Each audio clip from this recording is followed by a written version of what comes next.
contingent claim. Contingent claim is a derivative instrument that grants the owner the right but not the obligation to a payoff. The performance of contingent claim, just like that of derivative, is dependent on the underlying asset, interest rate, or even other derivatives. So let's look at put option and call option.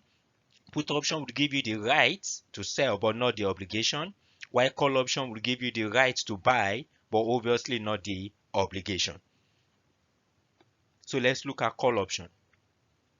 So call option, we have the long and we have the short. The long obviously pays the premium, and pays the premium to who? Pays the premium to the short. What's the value to the long? The long call, the value to the long call is maximum of st minus x, comma 0. So once you've gotten the value to the long, just put minus in front of the value to the long and you have that to the short. So please don't forget that derivative is a zero-sum game. The long call has a counterparty that is the short call. So if you add their gains together or you add their payoff together, we expect it to be 0 because derivative is a zero-sum game. So let's move to put option. So as far as put option is concerned, there are still two parties to it, the long and the short. If you remember from earlier levels, we agreed that there are two parties to any form of derivative, long and short. The long put obviously has the right but not the obligation, and the value to the long put is maximum of x minus st, comma 0, while the value to the short put is the negative of what you have here. So if you have 10 here, what you just need to put for the short put is negative 10. And don't forget that the party receiving the premium is the short put, and the party that is paying the premium is the long put. So moving on. Option premium, I already talked about it. The long will always pay the premium whether you are long put or you are long call, while the short will always receive premium whether it's from the call perspective or the put perspective, that is the short call or the short put. The difference between payoff and profit. So let me draw my timeline as usual. The value you get at expiration, the benefit you get at expiration, or anytime you exercise your right is what we call payoff. But your profit will always include your payoff and option premium. So it depends on which side you are. If you had paid option premium at initiation, then it will be deducted from your payoff. If you had received option premium at initiation, then it will be added to your payoff. If you can exercise your right anytime during the transaction, then we call it American style option. So I watch out for the A. If you can exercise your right only at expiration, then we call it European style option. I watch out for the E. E, that is expiration. A, anytime.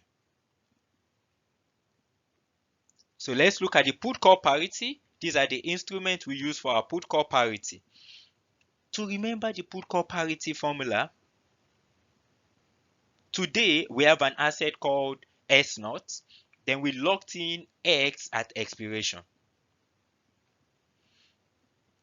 Since we have an asset called S0, naturally speaking, individuals are always risk averse. They do not want to lose their asset. If you don't want to lose your asset, what do you buy? Do you buy a call option or do you buy a put option? You obviously will buy a put option because a put option is just like an insurance. Now that you have defended your asset, you have protected your asset, you are 100% sure that nothing will happen to your asset. It's now time to attack. It's time to strike. So to strike, what should you do? Should you buy a call option or should you buy a put option? You'll obviously buy a call option because you want to benefit from the upside. So put call parity is S0 plus P0 will be equals to X plus C0. Your S naught is today, P naught is as at today because the value is as at today, C naught is today, but X is in future.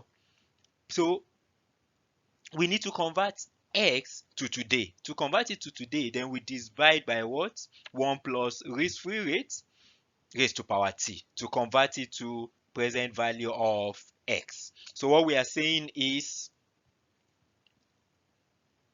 that that X is a zero coupon bond, is a discounted bond that in future, that is at expiration, we would get a value of X. So let's talk about replication. To replicate a stock, you make S naught the subject of the formula. If you want to replicate a long stock, you make plus S naught the subject of the formula. Then you will take your P naught to the other side of the equation. So taking P naught to the other side of the equation, that will be minus P naught. So that means you would go long the zero coupon bond, you go long call, and you go short put. So if you want to replicate long stock, let's say long call, we've replicated long stock, long call, S naught plus P naught will be equals to what? Present value of X plus C naught. Let's make C naught the subject of the formula. That will be S naught plus P naught minus present value of X. Let's keep P naught the constant. Let's keep it constant so that we take it out since we are only focusing on long call. That means you go long stock and you finance it with this zero coupon bond. So you are financing it with the present value of X so that in future you would get X. If you want to replicate a long put, so don't forget your put call parity as usual. It should be easy for us now. Then now make put option the subject of the formula.